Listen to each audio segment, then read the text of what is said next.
Hello, good afternoon. Hello, good afternoon.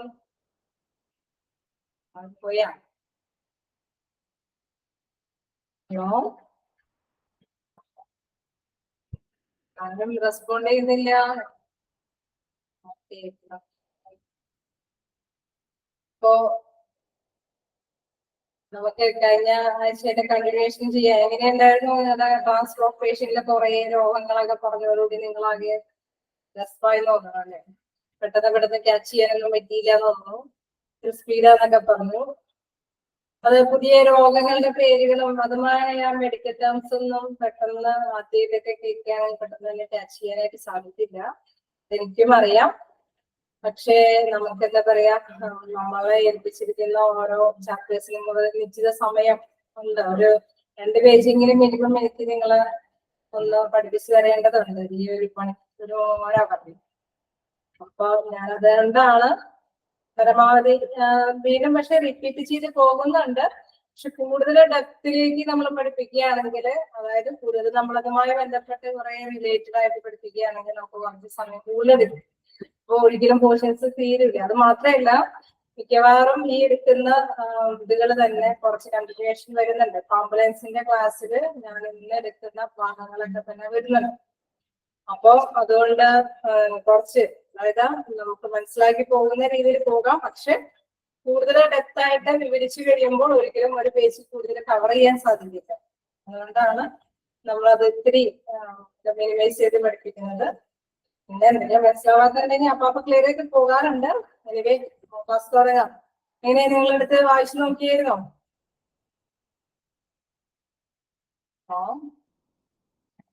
നിങ്ങൾ എടുത്തത് വായിച്ചു നോക്കിയായിരുന്നോ?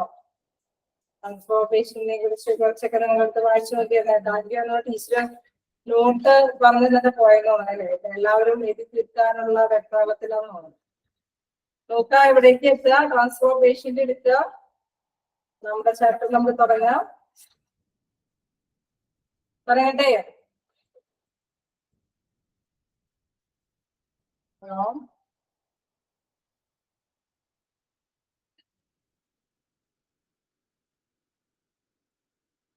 തന്നെ പറയുന്നുണ്ട്. നമ്മള് എടുത്തു നിർത്തിയത് എവിടെയാ? നമ്മൾ എടുത്തു നിർത്തിയത് എന്താ? ഈ ഭാഗമാണ് airway, breathing, circulation, disability or neurological സ്റ്റാറ്റസുമായി ബന്ധപ്പെട്ടൊക്കെയാണ് എടുത്തു നിർത്തിയത്. മെഡിക്കൽ ടേംസ് ഒക്കെയാണ്. അതുകൊണ്ട് തന്നെ നിങ്ങൾക്ക് പെട്ടെന്ന് അങ്ങനെ ഇത് ചെയ്യാൻ പറ്റിയില്ലെങ്കിലും നിങ്ങൾ കുറേശ്ശെ മനസ്സിലാക്കി എടുക്കുക. പിന്നെ എനിക്ക് ഹോസ്പിറ്റൽ അഡ്മിനിസ്ട്രേഷന്റെ ഓരോ ക്ലാസ്സുകളും കേൾക്കുമ്പോൾ രോഗങ്ങളെ കുറിച്ചൊക്കെ മോഡ് ഓഫ് ട്രാൻസ്ഫർ ഒക്കെ മനസ്സിലാക്കി എടുക്കാൻ സാധിക്കും. ദെൻ നെക്സ്റ്റ് എന്നൊക്കെ പറയുമ്പോൾ ഞാൻ എടുക്കുന്നത് തന്നെ വീണ്ടും റിപ്പീറ്റ് ചെയ്ത് വേറൊരു ചാപ്റ്ററിൽ വരുന്നുണ്ട്. നിങ്ങൾക്ക് അത് പെട്ടെന്ന് ക്യാച്ച് ചെയ്യാൻ സാധിക്കും.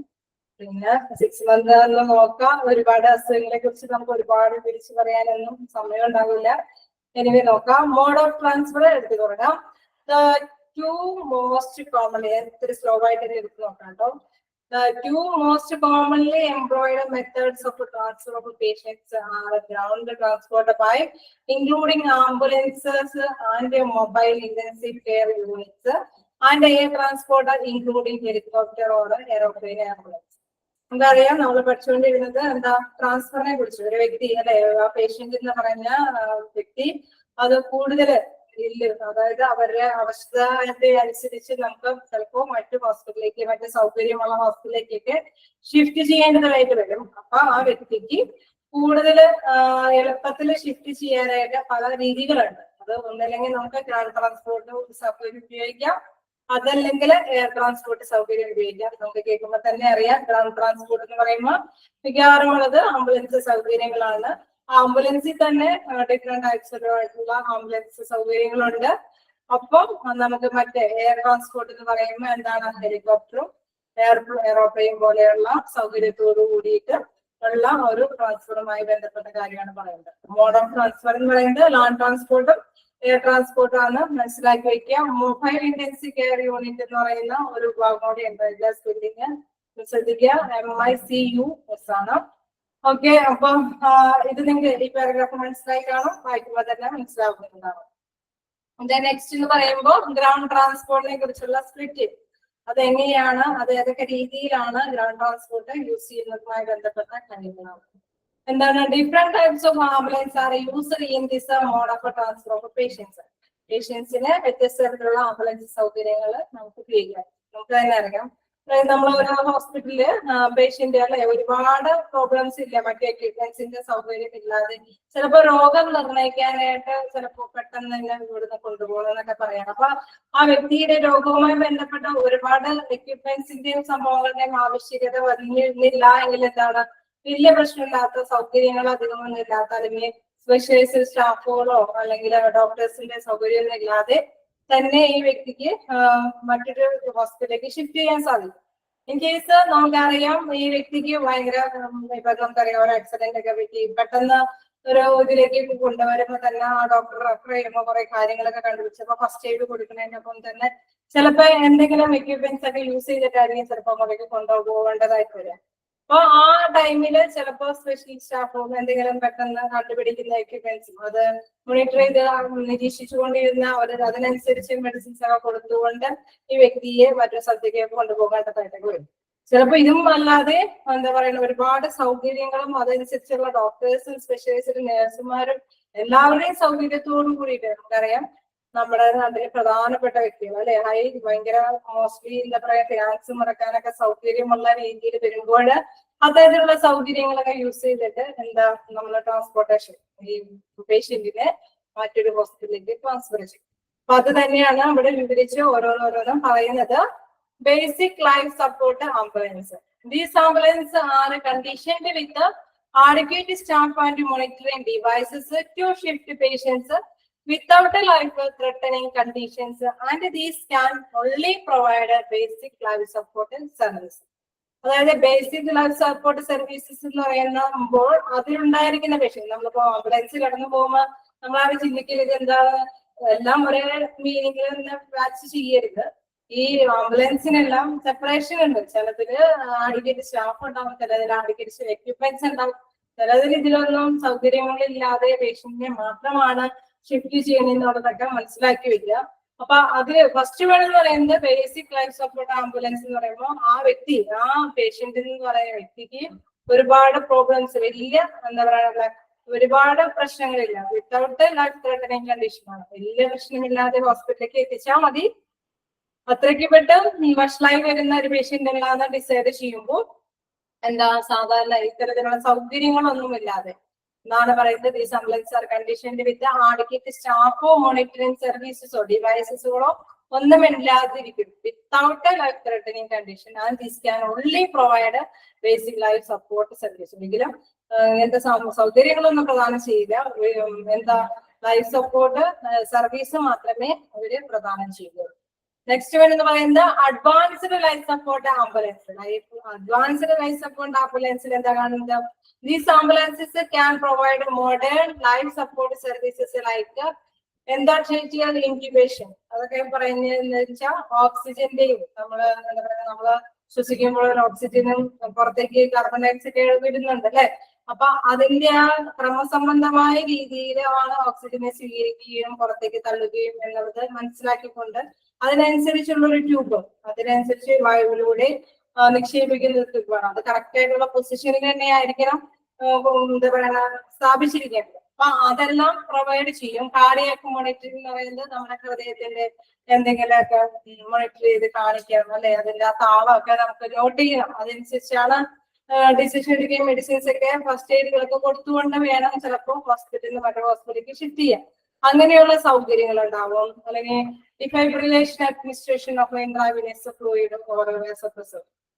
ഡിഫൈബ്രിലേഷൻ എന്നൊക്കെ പറഞ്ഞാൽ നമുക്കറിയാലോ ഫസ്റ്റ് എയ്ഡ് നമ്മള് നെഞ്ചിന്റെ ഇടുപ്പുകളൊക്കെ കുറഞ്ഞു നമ്മൾ എന്താ പറയുക ഫസ്റ്റ് നമ്മൾ എന്ത് ഫസ്റ്റ് എയ്ഡ് കൊടുക്കും. അതിനുശേഷമാണ് ഈ ഡിഫൈബ്രിലേഷൻ എന്നുള്ള ഒരു പോയിന്റിലേക്ക് വരുന്നത്. അതായത് നമ്മൾക്ക് കൊടുക്കാൻ പറ്റുന്ന ഫസ്റ്റ് എയ്ഡ് കൊടുത്തതിന് ശേഷം CPR ഒക്കെ കൊടുക്കാൻ പറ്റുന്ന പേഷ്യന്റ് ആണെങ്കിൽ അത് കൊടുത്തതിന് ശേഷം നെക്സ്റ്റ് ചെയ്യുന്ന ഒരു സപ്പോർട്ടാണ് എന്ത് എന്താ പറയുന്ന ഡിഫൈബ്രിലേഷൻ എന്ന് പറയുന്നത്. അതിന്റെ ഒരു പ്രത്യേകത എന്താണെന്ന് വെച്ച് കഴിഞ്ഞാൽ ഒരു എന്താ പറയുക വൈദ്യുത പ്രവാഹമാണ് അതിലൂടെ കൊടുത്തുവിടുന്നത്. ആ വൈദ്യുത പ്രവാഹത്തിന്റെ അളവെന്ന് പറയുന്നത് ഒരു യൂണിറ്റില് ഒരു നിശ്ചിത കമ്പനമാണ് ശരീരത്തിലേക്ക് കടത്തിവിട്ടിട്ട് നെഞ്ചിടിപ്പ് അത് നിലനിർത്തി കൊണ്ടുവരാനായിട്ട് ചെയ്യുന്നതാണ്. അപ്പൊ അത്തരം എക്യുപ്മെന്റ്സ് എന്തിലുണ്ടായിരിക്കും? ഈ ആംബുലൻസ് സൗകര്യത്തിലുണ്ടായിരിക്കും എന്നുള്ളതാണ്. Defibrillation administration of intravenous fluid or vasopressors. അതിൽ നെക്സ്റ്റ് പറയുന്നത് അതനുസരിച്ച് പിന്നെ എന്താണ് നമ്മുടെ കോശങ്ങൾ ഹാർട്ട് ബീറ്റ് നോർമൽ ആക്കുന്നതാണ്. യെസ്, ഹാർട്ട് ബീറ്റിലേക്ക് വ്യക്തി ഡൗൺ ആയി പോവുകയാണെങ്കിൽ ഹാർട്ട് ബീറ്റ് നോർമൽ ആക്കാൻ വേണ്ടിയിട്ട് എന്താണ് ഈ ഒരു കാന്തത്തിന്റെ, അതായത് വൈദ്യുത പ്രവാഹത്തിന്റെ ഒരു ഡോസാണ്, 2 ഇതുകൊണ്ട് അളന്ന സംഭവമാണ്. അത് നമ്മുടെ ശരീരത്തിലേക്ക് കൊടുക്കുമ്പോൾ ജസ്റ്റ് ഒരു വൈദ്യുത പ്രവാഹം ശരീരത്തിലേക്ക് കിട്ടുകയും ഒപ്പം അവരുടെ നെഞ്ചിരിപ്പ് തുടങ്ങാൻ ചെയ്യുകയും ചെയ്യും, സ്റ്റാർട്ട് ചെയ്യുകയും ചെയ്യും. അങ്ങനെ എന്ത് ചെയ്യും? അങ്ങനെ വരുമ്പോൾ എന്താണ് ഇതിലൂടെ ഈ ഞരമ്പിലൂടെ അതനുസരിച്ചുള്ള മെഡിസിൻസ് ഒക്കെ പ്രൊവൈഡ് ചെയ്യുകയും ചെയ്ത് കഴിഞ്ഞാൽ വീണ്ടും ഈ എന്താ പറയാ വെയിൻസുകൾ സങ്കോചിക്കുകയും എന്താ പറയാ വികസിക്കുകയും സങ്കോചിക്കുകയും ചെയ്ത് അവരുടെ ബ്ലഡിന്റെ ആ ഫ്ലോ നിലനിർത്താനായിട്ട് സാധിക്കും. അപ്പൊ അത്തരത്തിലുള്ള എക്യുപ്മെന്റ്സ് എന്തെങ്കിലും ഉണ്ടായിരിക്കണം എന്ന് പറയുന്നത് അഡ്വാൻസ് ലൈഫ് സപ്പോർട്ട് ആംബുലൻസിലൊക്കെ ഉണ്ടായിരിക്കും. അപ്പൊ അത്തരം പേഷ്യൻസിനെ ആയിരിക്കും ഇത്തരത്തിലുള്ള ആംബുലൻസിലൂടെ മറ്റൊരു സ്ഥലത്തേക്ക് എത്തിക്കാനായിട്ട് ശ്രമിക്കുന്നത്. These are adequately staffed and made ready for shifting patients with life-threatening condition. അതായത് ഇങ്ങനെയുള്ള പേഷ്യൻസിനൊക്കെ നമ്മൾ എന്താ നമുക്ക് എല്ലാവർക്കും അത് കൈകാര്യം ചെയ്യാനായിട്ട് സാധിക്കില്ല അല്ലെ? ആ പേഷ്യന്റിന്റെ അപ്പുറത്തെ സ്റ്റേജുകളെല്ലാം നോട്ട് ചെയ്തിട്ട് കൊടുക്കേണ്ടതാണോ, എന്താണ് കൊടുക്കേണ്ടത്, അതെല്ലാം ട്രെയിൻഡ് ആയിട്ടുള്ള പേഴ്സൺസിന് മാത്രമേ അത് കൊടുക്കാൻ സാധിക്കുള്ളൂ. അപ്പൊ അതുകൊണ്ടാണ് പറയുന്നത് these are adequately staffed and made ready for shifting patients with life-threatening conditions. ഇത്തരത്തിലുള്ള രോഗികൾക്ക് പെട്ടെന്ന് അപകടം സംഭവിക്കാം എന്ന് ഡിസൈഡ് ചെയ്യുന്ന രോഗികൾക്ക് പ്രൊവൈഡ് ചെയ്യുന്ന ഒരു ആംബുലൻസ് സർവീസ് ആണ്. വാസോപ്രസോസ് എന്ന് വെച്ച് കഴിഞ്ഞാൽ ഇതാണ് ഞാൻ പറഞ്ഞത്, ഞരമ്പുകളുടെ ആ ഞരമ്പ് വികസിക്കുകയും ചുരുക്കുകയും ചെയ്യുന്ന ഒരു സംഭവം. നമ്മളൊരു ഇൻട്രാവീനസ് അത് നമ്മുടെ ഞരമ്പിലൂടെ ഘടിപ്പിക്കുന്ന ഇതിലൂടെ ഇഞ്ചക്ഷൻ ഒക്കെ ചെയ്യുമ്പോൾ ഈ ഞരമ്പുകൾ വികസിക്കുകയും ചുരുങ്ങുകയും ചെയ്യും. അപ്പൊ അത്തരത്തിലുള്ള സംവിധാനങ്ങൾ ഇപ്പൊ നമ്മൾ മോണിറ്റർ ചെയ്യണം അല്ലെ? ഈ വ്യക്തി ഇങ്ങനെ ഡൗൺ ആയി പോവുകയാണ്, ഈ വ്യക്തിക്ക് ഇങ്ങനെ ഒരു കണ്ടീഷൻ കൊടുക്കാം. നെക്സ്റ്റ് അവർ എന്ത് ചെയ്യും? അതിനനുസരിച്ചുള്ള മെഡിസിൻ ഈ കനാൽ മെഡിസിനുകളുടെ കൊടുക്കും. അപ്പൊ എന്താ സംഭവിക്കാം? ഞരമ്പുകൾ വികസിക്കുകയും ചുരുങ്ങുകയൊക്കെ ചെയ്യും. അതിനനുസരിച്ച് ഈ വ്യക്തിക്ക് പിക്കപ്പ് ചെയ്യാനായിട്ട് സാധിക്കും. അപ്പൊ ദീസ് ആർ ആർട്ടിക്കൽ ഇതൊക്കെ ട്രെയിൻഡ് ആയിട്ടുള്ള പേഴ്സൺസ് മസ്റ്റ് ആയിട്ട് അവിടെ വേണം. അപ്പൊ ആ ട്രെയിൻഡ് ആയിട്ടുള്ള പേഴ്സൺസിനെ കൂട്ടിയിട്ടാണ് എന്താ ഈ അഡ്വാൻസ് ലൈഫ് സപ്പോർട്ട് ആംബുലൻസിന്റെ സൗകര്യം ഉണ്ടായിരിക്കുന്നത്. ഓക്കെ ആണോ? ബേസിക് ലൈഫ് സപ്പോർട്ട് ആംബുലൻസിൽ ഇങ്ങനെയുള്ള സൗകര്യങ്ങളൊന്നും ഉണ്ടായിരിക്കും. ഇതിപ്പോ ജസ്റ്റ് എന്താ പറയാ ഈ വ്യക്തിക്ക് ഇങ്ങനെയൊരു ചെറിയ സൗകര്യം ആ പേഷ്യന്റ് അങ്ങനത്തെ പ്രോബ്ലം ഉള്ള വ്യക്തി ആയതുകൊണ്ടായിരിക്കും. ഇൻ കേസ് വേറെ ഏതെങ്കിലും പ്രോബ്ലം ഉള്ള വ്യക്തിയാണെങ്കിൽ അതിനനുസരിച്ചുള്ള എക്യുപ്മെന്റ്സും അതിനനുസരിച്ചുള്ള ട്രെയിൻഡ് പേഷ്യൻസ് ആയിരിക്കും. നമുക്കറിയാം രോഗങ്ങൾ എന്ന് പറഞ്ഞാൽ ഡിഫറെന്റ് ആണല്ലേ? അതിനനുസരിച്ചുള്ള ചികിത്സാ രീതികളും എക്യുപ്മെന്റ്സും എല്ലാം വ്യത്യസ്തമാണ്. അപ്പൊ ഇതിപ്പോ ഒരു കാര്യം അങ്ങനെ പറഞ്ഞു തന്നേ ഉള്ളൂ. അപ്പൊ ഇത്തരത്തിലുള്ള സൗകര്യങ്ങളൊക്കെ അനുവദിക്കുന്നതാണ് ഇതില് advanced life support ambulance. Clear ആയോ?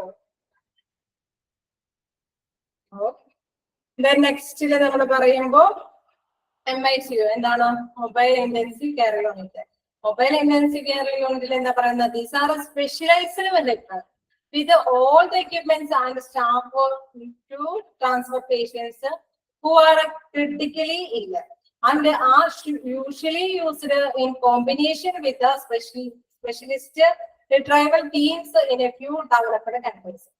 വലിയ വ്യക്തികളൊക്കെ എന്താ പറയാ ഷിഫ്റ്റ് ചെയ്യുമ്പോൾ അവർക്ക് ഒരുപാട് സൗകര്യങ്ങളൊക്കെ കൊടുക്കും അല്ലെ? ഇൻ കേസ് ഫിനാൻഷ്യലി നല്ല സൗണ്ട് ഉള്ള വ്യക്തികൾ നമ്മൾ എല്ലാ സാധാരണക്കാർക്കൊന്നും ഇതൊന്നും ചിലപ്പോ പറ്റിയെന്ന് വരില്ല. പക്ഷെ ചില ഫിനാൻഷ്യലി സൗണ്ട് ഉള്ള വ്യക്തികൾ അല്ലെങ്കിൽ പ്രധാനപ്പെട്ട വ്യക്തികൾക്കൊക്കെ എന്താണ് ഇത്തരത്തില് സൗകര്യങ്ങളൊക്കെ കൊടുത്തിട്ടായിരിക്കും ചിലപ്പോൾ ഷിഫ്റ്റ് ചെയ്യുന്നത്. ഈ സൗകര്യം കൊടുക്കുന്നതിന്റെ പ്രത്യേകത എന്താന്ന് വെച്ച് കഴിഞ്ഞാൽ അതിൽ എല്ലാ തരത്തിലുള്ള എക്യുപ്മെന്റ്സുകൾ ഉണ്ടാവും. എല്ലാ തരത്തിലുള്ള ഈ പേഷ്യൻസിന് ആവശ്യമായിട്ടുള്ള ഒരുപാട് എക്യുപ്മെന്റ്സുകൾ ഉണ്ടാവും. ഒപ്പം തന്നെ സ്പെഷ്യലൈസ്ഡ് സ്റ്റാഫുകൾ ഉണ്ടാവും. പിന്നെ എന്താണ് അതിനോടൊപ്പം തന്നെ കോമ്പിനേഷൻ വിത്ത് സ്പെഷ്യലിസ്റ്റ് റിട്രൈവൽ ടീംസ് എന്ന് പറഞ്ഞു കഴിഞ്ഞാൽ അതിന്റെ ആ വ്യക്തിയുടെ പുനരുജ്ജീവനത്തിന് ആ വ്യക്തി റിക്കവർ ചെയ്ത് വരാൻ വേണ്ടിയിട്ടുള്ള ഒരു സ്പെഷ്യലൈസ്ഡ് ടീം തന്നെ ഉണ്ടാവും. ഡോക്ടർ ഉണ്ടാവും, നേഴ്സ് ഉണ്ടാവും, പാരാമെഡിക്കൽ സ്റ്റാഫുകൾ ഉണ്ടാവും, എക്യുപ്മെന്റ്സ് റെഡിയാക്കി ചെയ്യാനുള്ളത് ഉണ്ടാവും, എക്യുപ്മെന്റ്സുകൾ ഉണ്ടാവും. അങ്ങനെ അത് ഫസ്റ്റ് എന്ത് കൊടുക്കണം, അങ്ങനെ എല്ലാ ഒരു ഓർഗനൈസിങ് ഒരു നല്ല രീതിയിൽ പ്ലാൻ ചെയ്തിട്ടുള്ള ഒരു ഡെവലപ്ഡുമായിട്ടുള്ള ഒരു തീരുമാനത്തിന്, അതായത് ഈ വ്യക്തിയെ ഇംപ്രൂവ് ചെയ്ത് കൊണ്ടുവരണം.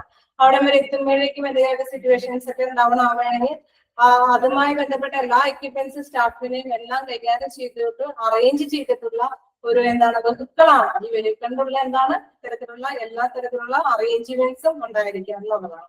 അപ്പൊ മൊബൈൽ ഇൻഡസ്ട്രിയൽ കെയർ യൂണിറ്റ് എന്ന് പറയുന്നത് എന്താണ് ഒരു സ്പെഷ്യലൈസ്ഡ് വെഹിക്കിൾ ആണ് with all equipments and staff to transfer patients who are critically ill. In case നമുക്കറിയാം എന്തായാലും ഇൽ പേഴ്സൺസിനെയാണല്ലോ ഇങ്ങനെ കൊണ്ടുപോകുക. അപ്പൊ ക്രിട്ടിക്കലി ഇത്തിരി ഗുരുതരാവസ്ഥയുള്ള ഒരു പേഷ്യന്റ് ആണ് and are usually used in combination with a specialized retrieval team in few development countries. അത് ആ ഒരു ടീം തന്നെ ഒരു ഓർഗനൈസിംഗ് ടീം തന്നെയാണ് ഈ വ്യക്തിയെ എന്താണ് ട്രാൻസ്ഫർ ചെയ്യുമ്പോൾ അക്കമ്പനി ചെയ്യുമ്പോൾ കൂടെ ഉണ്ടാവുന്നത് എന്നുള്ളതാണ്. Then next air transport speed ആവുന്നുണ്ടോ? ഓക്കെ അല്ലേ? എന്റെ ഒപ്പം ഫോളോ ചെയ്യാൻ പറ്റുന്നില്ലേ?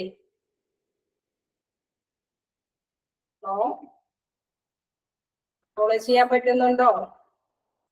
ഓക്കെ. ഇനി എയർ ട്രാൻസ്പോർട്ട് നോക്കാം. The use of air transport has been increasing in developed countries because of advantages of safety transport by including specialized medical care. നമ്മൾ പറയാണ് ഇതെന്ന് പറയുന്നത് എയർ ട്രാൻസ്പോർട്ട് എന്ന് കേൾക്കുമ്പോൾ തന്നെ അറിയാം എന്താ പ്രത്യേകത. എയർ ട്രാൻസ്പോർട്ട് എന്താ പ്രത്യേകത? മറ്റു റോഡ് ട്രാൻസ്പോർട്ടുകളിൽ നിന്ന് വ്യത്യസ്തമായിട്ട് എന്താ പ്രത്യേകത ഉണ്ടാകും? നിങ്ങൾ ആരെങ്കിലും ഒന്ന് മെസ്സേജ് ചോദിച്ചു എന്താ പ്രത്യേകത? എയർ ട്രാൻസ്പോർട്ട് നടത്തുമ്പോൾ എന്താ പ്രത്യേകത വരിക? ആരും എന്നോടൊപ്പം ചലിക്കാത്തത് കൊണ്ട് അതിന്റെ പെട്ടെന്ന് ഓക്കെ ഇമ്മീഡിയറ്റ് കെയർ ചെയ്യാൻ സാധിക്കും. അതായത് ടൈം അല്ലെ, ടൈമിനാണ് പ്രാധാന്യം കിട്ടുക. ഇമ്മീഡിയറ്റ് എന്ന് വെച്ചാൽ പെട്ടെന്ന് അല്ലെ, പെട്ടെന്ന് വ്യക്തികൾക്ക് കെയർ ചെയ്യാൻ സാധിക്കും. ഓക്കെ, അതായത് ടൈം സേവ് ചെയ്യാൻ പറ്റും. അതാണ് ഇതിലെ പ്രധാനപ്പെട്ട കാര്യം എന്ന് പറയുന്നത്. എയർ ട്രാൻസ്പോർട്ട് എന്ന് പറയുമ്പോൾ പ്രധാനപ്പെട്ട കാര്യം എന്ന് പറയുന്നത് ടൈം സേവ് ചെയ്യാൻ പറ്റും. അത് നിങ്ങൾ മൈൻഡിൽ വെക്കാം. The use of air transport has been increasing the developed countries. പൊതുവെ നമുക്കറിയാം ഇത് ഫിനാൻഷ്യലി എക്സ്പെൻസീവ് ആണ് അല്ലെ. അപ്പൊ അത്തരത്തിൽ വരുമ്പോ ഡെവലപ്ഡ് കൺട്രീസിലാണ് ഇത് യൂസ് ചെയ്യുന്നത്. സ്വിഫ്റ്റ് ട്രാൻസ്പോർട്ട് എന്ന് പറഞ്ഞു കഴിഞ്ഞാൽ പെട്ടെന്ന് ട്രാൻസ്പോർട്ട് ചെയ്യാം. സ്വിഫ്റ്റ് എന്ന് പറഞ്ഞാൽ വേഗം എന്നാണ് ഉദ്ദേശിക്കുന്നത്. By including specialised medical care. എന്താണ് എയർ ട്രാൻസ്പോർട്ടിലും സ്പെഷ്യലൈസ്ഡ് ആയിട്ടുള്ള മെഡിക്കൽ കെയറോടും കൂടിയിട്ടാണ് എയർ ട്രാൻസ്പോർട്ടിൽ ഈ രോഗിയെ പേഷ്യന്റിനെ നമ്മൾ ഷിഫ്റ്റ് ചെയ്യുന്നത്. There has been an improved prognosis of patients with the trauma, severe myocardial then infection and severe stroke owing to rapid provision of suitable medical care by the use of air transport. അതായത് ഇപ്പൊ നമുക്കറിയാം നേരത്തെ കൂട്ടി മനസ്സിലാക്കാൻ പറ്റും ഈ വ്യക്തി ചിലപ്പോ പെട്ടെന്ന് ഇപ്പൊ നമ്മൾ പറയില്ലേ കുഴഞ്ഞു വീണ് വ്യക്തി പെട്ടെന്ന് ഡൗൺ ആയി പോയി എന്നൊക്കെ പറയില്ല. അപ്പൊ അതെന്ന് പറയുന്നത് അത് നേരത്തെ കൂട്ടി പ്രൊഗ്നോസിസ് പ്രവചിക്കാൻ സാധിക്കും. എന്താണ് ഈ പേഷ്യന്റ് വിത്ത് ട്രോമ സ്റ്റേജ്, അതായത് ട്രോമ സ്റ്റേജിലൊക്കെ നമ്മൾ പെട്ടി പേഷ്യന്റ് ഡൗൺ ആയി പോകും. അല്ലെങ്കിൽ മൈറ്റോകോൺഡ്രിയൽ ഇൻഫെക്ഷൻ എന്നൊക്കെ പറഞ്ഞു കഴിഞ്ഞാൽ അറ്റാക്ക് പോലത്തെയുള്ള സംഭവങ്ങളൊക്കെ വരുമ്പോൾ അല്ലെങ്കിൽ സ്ട്രോക്ക് ഡിസീസസ് നമുക്കറിയാം. സ്ട്രോക്ക് വരുന്ന പേഷ്യൻസിനൊക്കെ കൃത്യമായ സമയത്ത് മെഡിസിൻസ് ഇൻജക്ട് ചെയ്തില്ല എങ്കിൽ എന്താ സംഭവിക്കുക? അവരൊക്കെ ഒരു വശം തളർന്നു പോവുകയും അങ്ങനെയൊക്കെ സംഭവിക്കും അല്ലെ. അപ്പൊ അത്തരത്തില് വരാവുന്ന പേഷ്യന്റ് ആണെന്ന് മുൻകൂട്ടി കാണുമ്പോഴും നമുക്കറിയാം ചില ഡോക്ടേഴ്സിന് ഫസ്റ്റ് എയ്ഡ് ഇപ്പം എന്തെങ്കിലും നമ്മുടെ എന്താ പറയാ നിയറസ്റ്റ് ആയിട്ടുള്ള ഹോസ്പിറ്റലിലൊക്കെ നമ്മൾ കൊണ്ടു ചെല്ലുമ്പോൾ അവര് പറയും ഈ പേഷ്യൻസിനെ അവര് ജസ്റ്റ് ഒന്ന് നോക്കി കണ്ടിട്ടാണ് തീരുമാനിക്കുക ഇതിനെ ഇത്രയും വെക്കാം നമ്മൾ അവിടെ എത്തിക്കണം, ഇത്രയും വേഗം ഇന്ന ഫെസിലിറ്റി ഉള്ള ഹോസ്പിറ്റലൊക്കെ എത്തിക്കണം എന്ന് നമ്മളോട് പറയും. അത് വിതിൻ ദ ടൈം ആണ്. ചിലർക്ക് നേരത്തെ സ്ട്രോക്ക് ഒക്കെ വന്ന പേഷ്യൻസിനെ അവർ തിരിച്ചറിയാൻ നമുക്കറിയാം ചിലപ്പോ ചൂണ്ടുവിരലുകൾ കറക്റ്റ് പൊസിഷനിൽ വെക്കാനൊക്കെ പറയും. ആ കറക്റ്റ് പൊസിഷനിൽ ഈ വ്യക്തിക്ക് വെക്കാൻ പറ്റുന്നില്ല. അവരുടെ സിംറ്റംസ് കാണുമ്പോൾ ഡോക്ടറിന് ഡിസൈഡ് ചെയ്യാൻ സാധിക്കും ഇത് സ്ട്രോക്ക് പേഷ്യൻസിന്റെ സ്റ്റാർട്ടിംഗ് ആണിത്, ഇത് എന്നാ എപ്പോഴാണ് തുടങ്ങിയത്, സ്റ്റാർട്ടിങ് ചെയ്തിട്ട് ഇത്ര ടൈം ഇനി അവരൊക്കെ പറയും ഇത്ര ടൈമിനുള്ളിൽ നിങ്ങൾ ഈ പേഷ്യന്റിനെ ഇന്ന ഫെസിലിറ്റിയുള്ള ഹോസ്പിറ്റലിലൊക്കെ എത്തിക്കണമെന്ന് പറയും. അത് എന്തിനു വേണ്ടിയിട്ടാണ്? രോഗിയുടെ ടൈമാണ് ഇമ്പോർട്ടന്റ്. ആ ടൈമിനുള്ളിൽ ഈ വ്യക്തിക്ക് മെഡിസിൻ കൊടുത്താൽ മാത്രമേ എന്താ പറയുക രക്തം കട്ട പിടിക്കുന്നത് ഒഴിവാക്കാനൊക്കെ ആയിട്ട് സാധിക്കുകയുള്ളൂ. അപ്പൊ അല്ലെങ്കിൽ സ്ട്രോക്ക് വന്ന ഒരു വശമൊക്കെ തളർന്നു സാധ്യതയുണ്ട്. അപ്പൊ അത്തരത്തിലുള്ള കാര്യങ്ങൾ മുൻകൂട്ടി പ്രവചിക്കാൻ കഴിയുകയാണ് എങ്കിൽ ടൈം കാൽക്കുലേറ്റ് ചെയ്യുമ്പോൾ എളുപ്പം എത്തേണ്ടതുണ്ടെങ്കിൽ എന്താണ് എയർ ട്രാൻസ്പോർട്ട് ആണ് മോസ്റ്റ് സൂട്ടബിൾ. വീണ്ടും പറയുന്നു having of rapid provision of suitable medical care bye the use of air transport. അതായത് എയർ ട്രാൻസ്പോർട്ട് വഴി ഇതായത് അവിടെ എന്തുണ്ട് സൗകര്യങ്ങളുണ്ട്, സ്പെഷ്യലിസ്റ്റിന്റെ മെഡിക്കൽ കെയർ ഉണ്ടാവും. അപ്പൊ ആ സൗകര്യത്തോട് കൂടിയിട്ട് എത്ര സമയത്തിനുള്ള എത്ര ഫെസിലിറ്റി ഉള്ള ഹോസ്പിറ്റലിൽ എത്തിക്കുകയാണെങ്കിൽ ഈ വ്യക്തിക്ക് പെട്ടെന്ന് റിക്കവർ ചെയ്യാൻ സാധിക്കും എന്നുള്ളത് വളരെ ഇമ്പോർട്ടന്റ് ആയ കാര്യമോ അത്? ചിലർക്ക് അത് പെട്ടെന്ന് ഇപ്പൊ ഞാൻ പഠിപ്പിച്ചുകൊണ്ടിരിക്കാതെ തന്നെ മനസ്സിലാവും. ചിലർക്ക് ആ മെഡിസിൻ കൊണ്ട് അത് മാറ്റിയെടുക്കാൻ പറ്റുന്നത് ആ ടൈമിനുള്ളിൽ അവർക്ക് ആ ട്രീറ്റ്മെന്റ് കിട്ടിയില്ലെങ്കിൽ എന്താ വർഷങ്ങളോളം ഈ വ്യക്തിക്ക് ഡൗൺ ആയി പോകേണ്ട സ്ഥിതി വരും. അപ്പൊ അതുകൊണ്ടാണ് ഇത്തരത്തിലുള്ള ടൈം സേവ് ഇമ്പോർട്ടന്റ് ആയതുകൊണ്ടാണ് എയർ ട്രാൻസ്പോർട്ട് ഒരു മോസ്റ്റ്ലി ഇമ്പോർട്ടന്റ് ആയ ഒരു ട്രാൻസ്പോർട്ട് ആണ് നിർദ്ദേശിക്കുന്നത്. ഡോക്ടേഴ്സ് സജസ്റ്റ് ചെയ്യുന്നതും ഇത്തരത്തിലുള്ള ക്രിട്ടിക്കൽ ആയിട്ടുള്ള പേഷ്യൻസിന് ടൈമിനുള്ളിൽ കൊടുക്കണമെന്ന് നേരത്തെ കൂട്ടിയിരിക്കും. പ്രയോജിക്കാൻ കഴിയുന്ന വ്യക്തികൾക്കാണ് ഇത് കൂടുതലായിട്ട് നിർദ്ദേശിക്കും. ഓക്കെ, എയർ ട്രാൻസ്പോർട്ട് മനസ്സിലായോ? കണ്ടിന്യൂ ചെയ്യാലോ? ഓക്കെ, then നെക്സ്റ്റ് എന്ന് പറയുന്നത് the patients who are more likely. നമുക്ക് ഈ മെഡിക്കൽ ടേംസ് എന്ന് പറയുന്നത് നമ്മൾ എപ്പോഴും യൂസ് ചെയ്യുന്നവരായിരിക്കും. മിക്കവാറും എന്താ പറയാ നഴ്സുമാരും അവരൊക്കെയാണ് കൂടുതൽ യൂസ് ചെയ്യുന്നത്. കാരണം സ്ക്രീൻ കാണുന്നില്ല എന്ന് പറയുന്നു. എല്ലാവർക്കും അങ്ങനെ തന്നെയാണോ? സ്ക്രീൻ കാണായികയുണ്ടോ? എനിക്കറിയില്ല. എല്ലാവർക്കും എങ്ങനെ തന്നെയാണോ? സ്ക്രീൻ കാണുന്നുണ്ട് കാണാമെന്ന് പറയുന്നുണ്ട്. മിക്ക കാണുന്നുണ്ടെന്ന് തന്നെ പറയുന്നത് കേട്ടോ. എന്തോ എന്തെങ്കിലും പ്രോബ്ലം ആയിരിക്കും, നെറ്റ് ഇഷ്യൂ ആയിരിക്കും കാണാത്തത്. സ്ക്രീൻ കാണുന്നുണ്ടെന്ന് തന്നെ ഭൂരിഭാഗം പറയുന്നു. അപ്പൊ ഞാൻ കണ്ടിന്യൂ ചെയ്യാം. നിങ്ങൾ മെഡിക്കൽ ടേമുകൾ എപ്പോഴും പെട്ടെന്ന് ക്യാച്ച് ചെയ്യാൻ ശ്രമിക്കരുത്. ഇച്ചിരി കൂടുതൽ ഇടയ്ക്കിടയ്ക്ക് വായിച്ച് കഴിയുമ്പോൾ ഒക്കെ ആവും. പിന്നെ അത് മാത്രമല്ല, നമ്മളെ മിക്കവാറും ഈ ക്ലാസ്സിൽ കേൾക്കുന്നത് ഇപ്പൊ ആംബുലൻസിന്റെ ഒക്കെ എന്നൊക്കെ പറഞ്ഞാൽ ആംബുലൻസിന്റെ തന്നെ ഒരു ചാപ്റ്റർ ഉണ്ട് പഠിക്കാനായിട്ട്. അപ്പൊ അതില് ഇത് ഈ എന്താ പറയുക ഈ ഓരോന്നും സെപ്പറേറ്റ് വിവരിക്കുന്നുണ്ട്. അപ്പൊ നമ്മൾ ജസ്റ്റ് കണ്ടേക്കുന്ന കാര്യങ്ങളൊക്കെ ഇത് വിവരിച്ച് തന്നെ അതിലും ക്ലാസ് എടുക്കും. ഇത് പെട്ടെന്ന് ക്യാച്ച് ചെയ്യാൻ പറ്റും. ഇത് ജസ്റ്റ് ഒന്ന് അപ്പം മനസ്സിലാക്കി വെക്കുക. പിന്നെ കൂടുതൽ ഡീറ്റെയിൽ ആയിട്ട് അതിലൊക്കെ പഠിപ്പിച്ചു പോകും. അപ്പൊ നെക്സ്റ്റ് എന്ന് പറയുന്നത് the patients who are more likely to get a benefit from air transport ആണ്. നമുക്കറിയാം എയർ ട്രാൻസ്പോർട്ടിൽ എന്തെങ്കിലും ബെനിഫിറ്റ് നമുക്ക് പെട്ടെന്ന് എല്ലാവർക്കും അറിയാൻ പെട്ടെന്ന് തന്നെ ഒരു സ്ഥലത്തേക്ക് കൂടുതൽ സൗകര്യമുള്ള സ്ഥലത്തേക്ക് എത്തിക്കാൻ സാധിക്കും. അത് തന്നെ വളരെ ഇമ്പോർട്ടന്റ് ആയ കാര്യമാണ്. നാളേക്ക് നോക്കാം. Patients with trauma and when reading chest injuries, multi-system injuries, crush injuries or patients with unstable vital signs. അപ്പൊ നമ്മൾ നേരത്തെ പറഞ്ഞ മാതിരി ഇപ്പൊ വ്യക്തി ഡൗൺ ആയി പോവുകയാണ്. ഞാനത് വിവരിച്ചതാണ്. അപ്പൊ വീണ്ടും അതിന്റെ ഇമ്പോർട്ടൻസ് പറയുമ്പോഴും അത് തന്നെയാണ് എടുത്ത് പറയുന്നത്. ഈ വ്യക്തി ഡൗൺ ആയി പോകുന്നതെന്ന് നേരത്തെ കുട്ടി അറിയാൻ പാടില്ല. അല്ലെങ്കിൽ വെൻട്രേറ്റിംഗ് ചെസ്റ്റ് ഇഞ്ചുറീസ് എന്നൊക്കെ പറഞ്ഞു കഴിഞ്ഞാൽ എന്തെങ്കിലും പണികൾക്കൊക്കെ പോകുമ്പോൾ പെട്ടെന്ന് തന്നെ എന്തെങ്കിലും കമ്പിയൊക്കെ ചെസ്റ്റിലേക്കൊക്കെ തുളച്ചു കയറുക. പെൻസ്ട്രേറ്റിംഗ് എന്നൊക്കെ പറയുന്നത് തുളച്ചു കയറുക എന്നതാണ്. അങ്ങനെയൊക്കെ തുളച്ചു കയറുന്നത് മൂലം ഉണ്ടാകുന്ന ഇഞ്ചുറീസ് അല്ലെങ്കിൽ മൾട്ടി സിസ്റ്റം ഇഞ്ചുറീസ് നമുക്കറിയാം. ആക്സിഡന്റ് ഒക്കെ പറ്റി കഴിഞ്ഞാൽ ഭയങ്കര ഡേഞ്ചറസ് ആയിട്ടുള്ള ആക്സിഡന്റ് ആണെങ്കിൽ എന്താണ് വളരെയധികം പ്രോബ്ലംസ് വ്യക്തിക്ക് എവിടേക്കാണ് പ്രോബ്ലംസ് സംഭവിച്ചിരിക്കുന്നതെന്ന് നമുക്ക് അറിയാൻ സാധിക്കില്ല. അപ്പൊ ഒരുപാട് ബ്ലീഡിങ്ങോ എന്തെങ്കിലുമൊക്കെ പ്രോബ്ലംസ് ഒക്കെ പെട്ടെന്ന് ഉണ്ടാവും.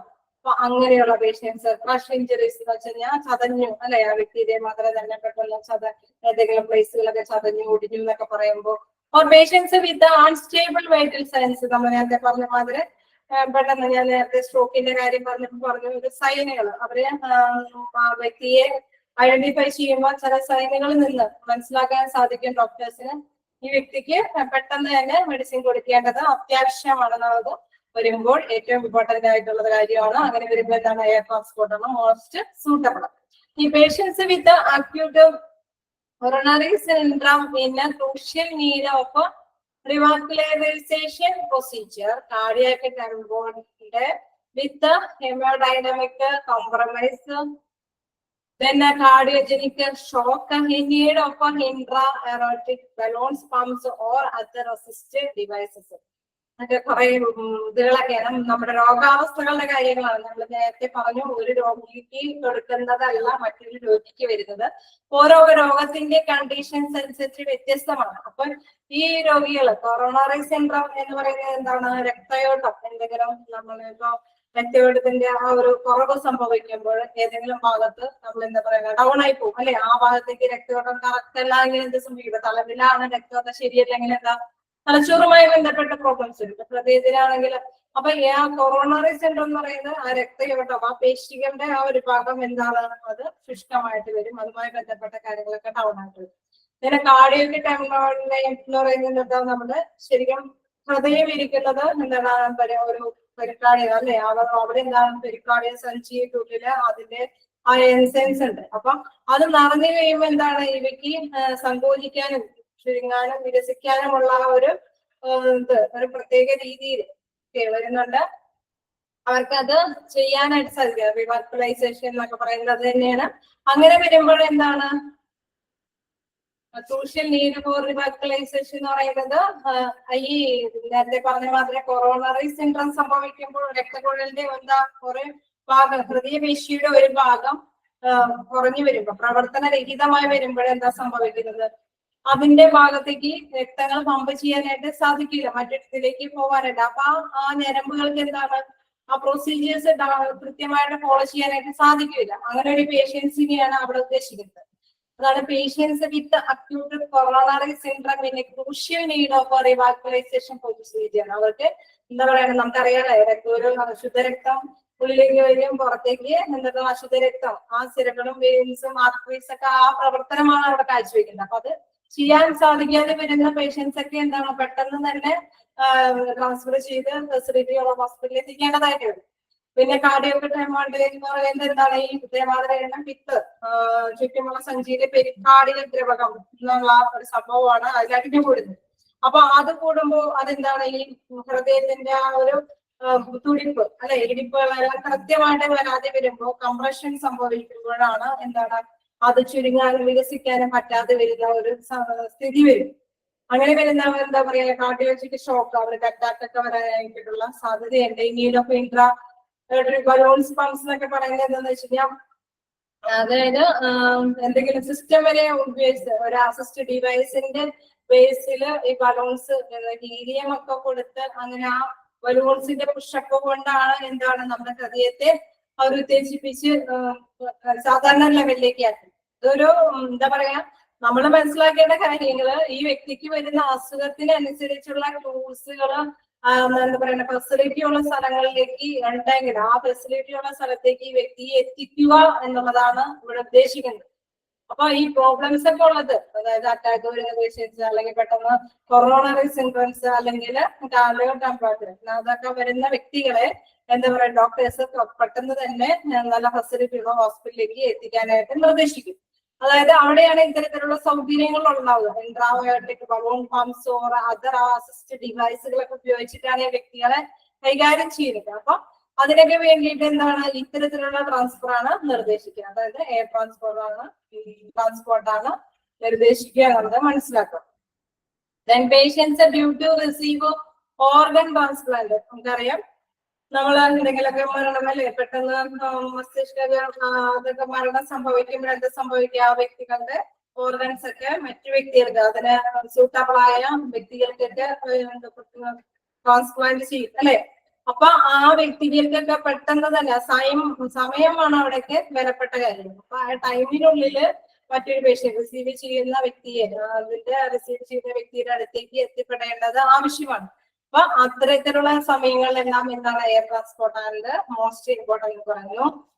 Critically high risk medical or surgical patient, കൂടുതലായിട്ട് സർജിക്കലായിട്ട് എന്തെങ്കിലും എന്താ പറയുക സർജനൊക്കെ ചെയ്യുമ്പോൾ ഓപ്പറേഷൻ ഒക്കെ ചെയ്യണം, പെട്ടെന്ന് ക്രിട്ടിക്കലായിട്ടുള്ള റിസ്കുകളൊക്കെ അനുഭവപ്പെടുന്ന പേഷ്യൻസ് ആണെന്ന് ഡോക്ടർ ഡിസൈഡ് ചെയ്ത ഈ വ്യക്തികളൊക്കെ എന്താണ് അതിന് പറ്റിയ സൗകര്യങ്ങൾ കൂടുതൽ സൗകര്യങ്ങളുള്ള ഹോസ്പിറ്റൽ ഉണ്ട് എന്ന് പറഞ്ഞു കഴിഞ്ഞാൽ എയർ ട്രാൻസ്പോർട്ട് വഴി എത്തിക്കാനായിട്ട് ഡോക്ടേഴ്സ് ഡിസൈഡ് ചെയ്യും. ഇത് മനസ്സിലാക്കുക. അതായത് വ്യക്തികളുടെ വ്യത്യസ്ത അസുഖങ്ങളുമായി ബന്ധപ്പെട്ട് ഡോക്ടേഴ്സ് തീരുമാനിക്കുന്നതാണ് ഇത്. ഇത് കൂടുതൽ എളുപ്പത്തിൽ സമയത്തിനാണ് മോസ്റ്റ് ഇമ്പോർട്ടൻസ് കൊടുക്കുന്നതെങ്കിൽ ഇത്തരത്തിലുള്ള അസുഖങ്ങളുള്ള വ്യക്തികളൊക്കെ പേഷ്യൻസിനൊക്കെ ഷിഫ്റ്റ് ചെയ്യാനായിട്ട് കൂടുതൽ ബെനിഫിറ്റ് ആണ് ഇതിന്റെ ട്രാൻസ്പോർട്ട് എന്ന് പറയുന്നത്. ഓക്കെ, കിട്ടിയോ? Okay, then next in the accompanying the patient. It is normally suggested to have at least 2 professionals personnel accompanying the patient to be shifted. നമുക്കറിയാം ഈ ഒരു പേഷ്യന്റിനെ അക്കമ്പനി ചെയ്യുന്ന കൂടെ പോകുന്ന കാര്യങ്ങൾ അതെന്ന് പറയുന്നത് എന്താണ് at least 2 professional personal accompany 2 professionals എങ്കിലും പോകണമെന്ന് പറയുന്നു. പക്ഷെ ഇത് കാറ്റഗറി തിരിച്ച് അവർ പറയുന്നുണ്ട് ആർക്കൊക്കെ ഏതൊക്കെ പേഷ്യന്റിന്റെ ഒപ്പമാണ് നമ്മൾ കൂടെ പോകുന്നത് നിർദ്ദേശിക്കുന്നത്. The care needed by each patient in the course of a transfer relies on the level of a patient's critical care dependency and correspondingly are divided into. ഏതൊക്കെ അതായത് ഓരോ വ്യക്തിക്ക് നമുക്കറിയാം ഡിഫറെന്റ് പേഷ്യൻസ് ചിലപ്പോ ഹോസ്പിറ്റലിനുള്ളിൽ തന്നെ അല്ലെ ഡിപ്പാർട്ട്മെന്റുകളിലേക്കൊക്കെ ആണ് ഷിഫ്റ്റ് ചെയ്ത് പോകണമെങ്കിൽ വലിയ ബുദ്ധിമുട്ടില്ല. ചിലപ്പോ ആണെങ്കിൽ രോഗനിർണയത്തിനൊക്കെ വേണ്ടിയിട്ടായിരിക്കും ഒരു ഡിപ്പാർട്ട്മെന്റിന് മറ്റൊരു സ്ഥലത്തേക്കൊക്കെ പോകുന്നത്. ചിലപ്പോ ഐസിയിലേക്ക് ഷിഫ്റ്റ് ചെയ്യാം. ഇൻ കേസ് അങ്ങനെയൊക്കെ പോകുമ്പോൾ ചില സ്റ്റേജുകളിൽ മാത്രമാണ് ചിലപ്പോ പേഷ്യൻസിന്റെ ഒപ്പം എന്തെങ്കിലും സ്പെഷ്യലിസ്റ്റ് സ്റ്റാഫോ അല്ലെങ്കിൽ എന്താ പറയുക നഴ്സുമാരൊക്കെ പോകേണ്ടതായിട്ട് വരികയുള്ളൂ. അത് ഏതൊക്കെയാന്ന് ഇതിന്റെ താഴെ പറയുന്നുണ്ട്. ലെവൽ 0, അതായത് 0 എന്ന് പറയുന്നത് എന്തായിരിക്കും? It consist of patients who can be managed at the ward level of ward in a hospital and are normally not need to be accompanied by any specialized person. നമുക്ക് കേൾക്കുമ്പോൾ തന്നെ അറിയാം ഈ വ്യക്തിക്ക് പ്രത്യേകിച്ച് വലിയ പ്രോബ്ലംസ് ഇല്ല. അതായത് ഒരു പേഷ്യന്റിന്റെ ഒപ്പം തന്നെ എന്തെങ്കിലും സ്പെഷ്യലൈസ്ഡ് അല്ലെങ്കിൽ അതുമായി ബന്ധപ്പെട്ട വ്യക്തിയെ ശിക്ഷയുമായി ബന്ധപ്പെട്ട ഒരാളുടെ അഡീഷണൽ ആയിട്ടുള്ള സർവീസിന്റെ ആവശ്യകതയൊന്നുമില്ല. അല്ലാതെ തന്നെ പേഷ്യന്റിനെ മറ്റു സ്ഥലത്തേക്ക് മറ്റൊരു ഡിപ്പാർട്ട്മെന്റിലേക്കൊക്കെ പറഞ്ഞേക്കാനായിട്ട് മറ്റൊരു ഹോസ്പിറ്റലിലേക്കൊക്കെ പറഞ്ഞേക്കാൻ സാധിക്കുന്നുണ്ട്. ലെവൽ 1 എന്ന് പറയുന്നത് ഇറ്റ് കൺസിസ്റ്റ് ഓഫ് ദോസ് ഇവിടെ നോക്കാം. The level എന്ന് പറയുന്നത് it consists of those patients who are at a deteriorating condition in the course of the transfer but can be managed in an acute ward setting by the support of a critical care team. അപ്പൊ ഇത് deteriorating condition എന്താ മനസ്സിലായി? താഴേക്ക് down ആയിക്കൊണ്ടിരിക്കുന്ന condition ആണ് എങ്കിൽ ആ വ്യക്തിയെ acute ward setting ആ വാർഡ് മറ്റൊരു സ്ഥലത്തേക്ക് സെറ്റ് ചെയ്യുമ്പോൾ ക്രിട്ടിക്കൽ കെയർ ടീം തന്നെ ആവശ്യമുണ്ട്. This usually should be accompanied by a paramedical unit trained nurse. അങ്ങനെയൊക്കെ വരുമ്പോൾ അതായത് ഒരു സ്ഥലത്ത് പേഷ്യന്റിനെ നമ്മൾ ഒബ്സർവ് ചെയ്തുകൊണ്ടിരിക്കുമ്പോൾ ഒബ്സർവ് ചെയ്തപ്പോഴാണ് വ്യക്തിക്ക് വഷളായി രോഗം വഷളായി എന്നൊക്കെ പറയുമ്പോൾ നെക്സ്റ്റ് പ്ലേസിലേക്ക് പോകുമ്പോൾ എന്താണ് ഒരുപാട് പ്രോബ്ലം ഇല്ല എങ്കിൽ കൂടി ഈ വ്യക്തിക്ക് ചെറിയ പ്രോബ്ലംസ് സംഭവിക്കുന്നുണ്ട്. അപ്പൊ അങ്ങനെ വരുന്ന സാഹചര്യമാണെങ്കിൽ ചിലപ്പോ പാരാമെഡിക്കൽ യൂണിറ്റിൽ നിന്ന് ഒരു ട്രെയിൻഡ് സ്റ്റാഫിനെയൊക്കെ ചിലപ്പോ അക്കംപൈൻ ചെയ്യാനായിട്ട് പറഞ്ഞു. നമുക്കറിയാലേ നമ്മളിപ്പോ ഒരു ഹോസ്പിറ്റലിൽ നമ്മള് എന്തെങ്കിലും മെഡിസിൻസ് ഒക്കെ കനാൽസ് ഒക്കെ വഴിയായിട്ടാണ് നമ്മള് സാധാരണ ഓറലി കഴിക്കാനായിട്ടൊന്നും പറ്റുന്നില്ലെങ്കിൽ എന്താണ് അതിന്റെ സ്റ്റാൻഡും അത് എക്യുപ്മെന്റ്സും ഉണ്ടാവും. അപ്പൊ ഈ എക്യുപ്മെന്റ്സോട് കൂടിയിട്ടാണ് എന്താ ഈ വ്യക്തിയെ ചിലപ്പോ മറ്റു സ്ഥലത്തേക്ക് ഷിഫ്റ്റ് ചെയ്യുക. അങ്ങനെ വരുമ്പോൾ ഒരു സാധാരണ രീതിയിൽ എന്താ പറയുക ഒരു പാരാമെഡിക്കൽ സ്റ്റാഫിന്റെയും കൂടെ അക്കംപൈൻ ചെയ്തിട്ടാണ് ഈ പേഷ്യന്റിനെ next പ്ലേസിലേക്ക് പറഞ്ഞേക്കുക. Then level 2, it consists of a patient who are in need of observation or intervention for a failure of a single organ system and have to be accompanied by trained and professional personnel. അതായത് ഇവിടെ ശ്രദ്ധിക്കുക, single organ സിസ്റ്റത്തിന് ആ വ്യക്തിക്ക് ആ പേഷ്യന്റിന് ഒരു single organ സിസ്റ്റത്തിനാണ് complaint failure ആയിട്ട് സംഭവിച്ചിരിക്കുന്നത് എങ്കിൽ ആ വ്യക്തിക്കുമായി ബന്ധപ്പെട്ട ചികിത്സയ്ക്ക് വേണ്ടിയിട്ട് എന്താണ് അക്കംപൈൻ ചെയ്യാനായിട്ട് പറയുന്നത് ഒരു പ്രൊഫഷണൽ ഒരാളെങ്കിലും പറഞ്ഞേക്കണം. വീണ്ടും അതിൽ പറയുന്നത് നെക്സ്റ്റ് നോക്കാം. ഇത് consist of A patient with need of advance respiratory care during the transport with the support at least 2 failing organ system. These patients must be accompanied by a competent doctor along with a nurse and paramedic. അപ്പൊ ഒരുപാട് ഒന്നിൽ കൂടുതൽ ഓർഗൻസിനൊക്കെയാണ് കംപ്ലൈന്റുകൾ സംഭവിക്കണമെങ്കിൽ ചിലപ്പോൾ trained ആയിട്ടുള്ള ഡോക്ടറും അല്ലെങ്കിൽ അതിനോടൊപ്പം തന്നെ നഴ്സും പാരാമെഡിക്കൽ സ്റ്റാഫുകളൊക്കെ കൂടെ വിട്ടിട്ട് വേണം ഈ വ്യക്തിയെ മറ്റൊരു സ്ഥലത്തേക്ക് ഷിഫ്റ്റ് ചെയ്യാൻ. ഇൻ കേസ് അതായത് മാനേജ് ചെയ്യാനായിട്ട് സാധിക്കും എന്നാണ് ഉദ്ദേശിക്കുന്നത്. ഇപ്പോ വലിയ പ്രശ്നമില്ല, ഒരു എന്താ പറയുക റൈസ് ട്യൂബ് ഒക്കെ യൂസ് ചെയ്യുന്ന വ്യക്തിയൊക്കെ ആണെങ്കിൽ ചിലപ്പോൾ ആണെങ്കിൽ അല്ലെങ്കിൽ എന്തെങ്കിലും എന്താണ് മെഡിസിൻ വഴി അല്ലെ നമ്മള് ഗ്ലൂക്കോസ് ഒക്കെ കൊടുക്കുന്നതിനൊപ്പം മെഡിസിൻസ് ഒക്കെ കൊടുക്കുന്ന ഒരു രീതിയിലാണുള്ള ഒരു വ്യക്തിയാണ് എങ്കിൽ ആ വ്യക്തിയെ ഷിഫ്റ്റ് ചെയ്യാൻ എന്താണ് ഒരു പാരാമെഡിക്കൽ നഴ്സിന്റെ കൂടി ആവശ്യകതയുള്ളൂ. അതേസമയം ഒരു ഓർഗനൊക്കെയാണ് പ്രോബ്ലം എങ്കിൽ ഫെയിലിയർ ആയിട്ടുള്ളത് എങ്കിൽ അക്കംപൈൻ ചെയ്യാനായിട്ട് ടു ബി അക്കംപൈൻഡ് എന്ന് പറയുന്നത് എന്താണ് സിംഗിൾ ഓർഗനൊക്കെയാണ് എങ്കിൽ ഒരു പേഷ്യന്റിനോടൊപ്പം ആരെങ്കിലൊക്കെ പോകേണ്ടതുണ്ട്. പക്ഷെ ഒന്നിൽ കൂടുതൽ എന്ന് വെച്ച് പറയുമ്പോൾ എന്താണ് അവരുടെ ഓർഗൻസിൽ ഒരുപാട് പ്രോബ്ലംസ് ഉണ്ട്. ഒരു ഓർഗനെ എന്താണ് ഒബ്സർവ് ചെയ്യാനും അല്ലെങ്കിൽ മറ്റൊരു ഓർഗനെ ഒബ്സർവ് ചെയ്യാനും എക്യുപ്മെന്റ്സ് യൂസ് ചെയ്യാനും അതുമായി ബന്ധപ്പെട്ട എന്തെങ്കിലും പ്രോബ്ലംസ് വേരിയേഷൻസ് ഒക്കെ സൈൻ ചെയ്ത് നമ്മൾ കാണിക്കുന്നുണ്ടോ എന്ന് നോക്കി അതനുസരിച്ച് കൊടുക്കാനൊക്കെ സ്റ്റാഫിന്റെയും പാരാമെഡിക്കൽ സ്റ്റാഫിന്റെയൊക്കെ ആവശ്യകതയുണ്ട്. അപ്പൊ അത്തരത്തിലുള്ള സാഹചര്യത്തില് എന്താണ് പറയുന്നത്, അക്കംപൈൻഡ് എന്ന് പറയുന്നത് ആരൊക്കെയാണ്? Doctors along with nurse and paramedical സ്റ്റാഫുകളെയും കൂടി അക്കംപൈൻ ചെയ്യണമെന്ന് പറയുന്നു. ഓക്കെ, നിങ്ങൾക്ക് ഈ ടൈമിൽ ഇരുന്നുകൊണ്ട് ബോറടിക്കുന്നുണ്ടോ? റിപ്പീറ്റ് ചെയ്യാമോ എന്ന് തന്നെ ചോദിക്കുന്നുണ്ട്. അപ്പൊ നോക്കാം. അതായത് ഇതില് നമ്മൾ പറയുന്നത് എന്താന്ന് വെച്ച് കഴിഞ്ഞാൽ, നമ്മൾ നേരത്തെ പഠിച്ചത് മോഡ് ഓഫ് ട്രാൻസ്ഫർ ആണ്. വാഹനങ്ങൾ കൂടി അല്ലെങ്കിൽ വായു എന്താ പറയുക എയർവേ വഴി നമ്മളെ വ്യക്തിയെ ട്രാൻസ്ഫർ ചെയ്യുന്ന കാര്യമാണ് പറഞ്ഞത്. അപ്പൊ അതിൽ നമ്മൾ കുറെ കാര്യങ്ങൾ ഡിസ്കസ് ചെയ്തു. അതായത് ചിലപ്പോ രോഗിയുടെ എക്യുപ്മെന്റ്സുകളും കാര്യങ്ങളൊക്കെ ചിലപ്പോൾ സ്റ്റാഫും അതോടൊപ്പം തന്നെ സ്പെഷ്യലിസ്റ്റ് ഡോക്ടറൊക്കെ മൊബൈൽ ഇന്റൻസീവ് കെയർ യൂണിറ്റ് ഒക്കെ ആണെങ്കിൽ നമ്മള് അത്തരം വ്യക്തികളൊക്കെ കൂട്ടിക്കൊണ്ടാണ് അങ്ങോട്ടേക്ക് പോകണമെന്ന് പറയുന്നത്. അതായത് അക്കംപൈൻ ചെയ്തു അവരുടെ കൂടെ കൂട്ടിക്കൊണ്ട് പോകണം എന്ന് പറയാം. അപ്പൊ ഇത് തന്നെയാണ് ഇവിടെ വീണ്ടും പറയുന്നത് എന്താണെന്ന് വെച്ച് കഴിഞ്ഞാൽ, ആ വെഹിക്കിൾസ് മോഡ് ഓഫ് ട്രാൻസ്ഫർ ഉപയോഗിക്കുന്നില്ല, പക്ഷേ പേഷ്യൻസിന്റെ ഇതനുസരിച്ച് ചിലപ്പോൾ ലാൻഡ് ട്രാൻസ്ഫർ ആയിരിക്കാം, ചിലപ്പോ എന്താ പറയുക എയർ ട്രാൻസ്ഫർ ആയിരിക്കും, ചിലപ്പോ ഈ എന്താ പറയുക സ്ട്രക്ചറോ വീൽ ചെയറോ ഉപയോഗിച്ചിട്ടുള്ള ട്രാൻസ്ഫർ ആയിരിക്കാം. പക്ഷേ പേഷ്യൻസ് ഏത് കണ്ടീഷൻ ആണോ എന്ന് നോക്കിയിട്ടാണ് ഈ വ്യക്തികളുടെ ഒപ്പം ഏതൊക്കെ സ്റ്റാഫുകൾ പോകണമെന്നൊക്കെ തീരുമാനിക്കുന്നത്. ഞാൻ പറഞ്ഞല്ലോ, ഓരോ ഡിപ്പാർട്ട്മെന്റ് ഓരോ പേഷ്യന്റിനെ ചിലപ്പോൾ അതേ ഹോസ്പിറ്റലിലെ മറ്റൊരു ICUയിലേക്കൊക്കെ ഷിഫ്റ്റ് ചെയ്യുകയായിരിക്കും, അതല്ലെങ്കിൽ വേറെ ഡിപ്പാർട്ട്മെന്റിലേക്കൊക്കെ വിടുകയായിരിക്കും. അപ്പൊ പേഷ്യൻസിന്റെ കൂടെ ആരാണ് കൂടെ പോകേണ്ടത് എന്ന് തീരുമാനിക്കുന്നത് പേഷ്യൻസിന്റെ നിലവിലെ സ്റ്റേജ് അനുസരിച്ചാണ്. ഈ പേഷ്യൻസ് വളരെ വീക്കാണ്, അല്ലെങ്കിൽ 1-2 ഓർഗൻസ് ആണ് ഈ വ്യക്തിക്ക് പ്രോബ്ലംസ്, അതായത് നമ്മൾ നേരത്തെ പറഞ്ഞ പോലെ ഒരു ആക്സിഡന്റ് ഒക്കെ സംഭവിച്ചു കഴിഞ്ഞപ്പോൾ ഒരുപാട് ഓർഗൻസിനൊക്കെ പ്രോബ്ലംസ് ഉണ്ട് എന്ന് ഡോക്ടറിന് മനസ്സിലായി. അപ്പൊ അങ്ങനെയൊക്കെ വരുമ്പോൾ അത് മോണിറ്റർ ചെയ്യാനായിട്ട് ചിലപ്പോൾ അല്ലെങ്കിൽ ഒരു സ്റ്റാഫിന്റെ ആവശ്യം ഉണ്ടാവും, അല്ലെങ്കിൽ ഇതിന് ഡിസിഷൻ എടുക്കാനായിട്ട് ഒരു ഡോക്ടറിന്റെ ആവശ്യകതയുണ്ടാവും, എന്താണ് മെഡിസിൻ കൊടുക്കേണ്ടതെന്നൊക്കെ. ചിലപ്പോ ഇതിന് ഈ ഡോക്ടർ നിർദ്ദേശിക്കുന്നത് അനുസരിച്ച് ഈ വ്യക്തിയെ പരിചരിക്കാൻ ചിലപ്പോൾ ട്രെയിൻഡ് ആയിട്ടുള്ള ഒരു നഴ്സിന്റെ ആവശ്യകതയൊക്കെയാണ്. അപ്പൊ ഈ ഒരുപാട് ഓർഗൻസിലാണ് പ്രോബ്ലംസ് ഉണ്ടെങ്കിലാണ് ഇങ്ങനെയൊക്കെ ആവശ്യകത വരുന്നുള്ളൂ, അല്ലെ? നേരത്തെ പറഞ്ഞ എയർ ട്രാൻസ്പോർട്ടിൽ നമ്മൾ പറഞ്ഞ കാര്യങ്ങളൊക്കെയാണ് ഇവിടെ ഉദ്ദേശിക്കുന്നത്. അപ്പൊ അത്തരത്തിലുള്ള വ്യക്തിയാണോ എന്ന് തീരുമാനിച്ചതാണ് ലെവൽ 3 പറയുന്നത്. ലെവൽ 2 എന്ന് പറയുമ്പോൾ അത്രയും ഡേഞ്ചറസ് അല്ല പേഷ്യന്റ്. അങ്ങനെ വരുമ്പോൾ എന്താണ്, വലിയ പ്രോബ്ലംസ് ഒന്നുമില്ല, ഓരോ ഓർഗൻസിലൊക്കെയാണ് പ്രോബ്ലംസ്. അതെല്ലാം മെയിൻറ്റെയിൻ ചെയ്യാനായിട്ട് വലിയ ഒരുപാട് വ്യക്തികളുടെ ഒന്നും ആവശ്യമില്ല. ട്രെയിൻഡ് ആയിട്ടുള്ള വ്യക്തികൾ 1-2 പന്തി എന്നുള്ളവരെ മൈൻഡിലേക്ക് എടുക്കുകയാണ്.